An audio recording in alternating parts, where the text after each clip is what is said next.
एक जीने के लिए कुछ नहीं है वहाँ पे, आपकी लाइफ एक डेड बॉडी टाइप हो जाएगी।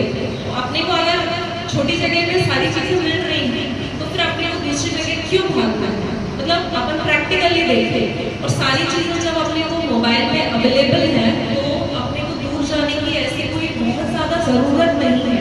पहले का समय था कि जब अपने को सारे रिसोर्सेज अपने छोटे शहरों में नहीं मिल पाते थे, पर अगर अपने को छोटे शहरों में ही सारी चीज़ें घर बैठे मिल रही है तो फिर अपन को दूर क्यों भागना है?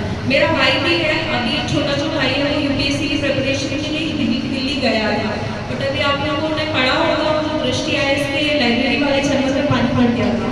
उस टाइम वो वापस आ गया क्योंकि उसको इतना डर लगा कि अभी मेरे साथ ऐसा हो गया तो मैं क्या करेंगे, क्योंकि उसने आंख देखी देखा उस चीज़ को। तो एक मतलब जो एक अपन आर्टिकल 20 में क्या पढ़ते हैं ना, लाइफ डिग्निटी वाली लाइफ, वो डिग्निटी वाली लाइफ खत्म हो जाती है।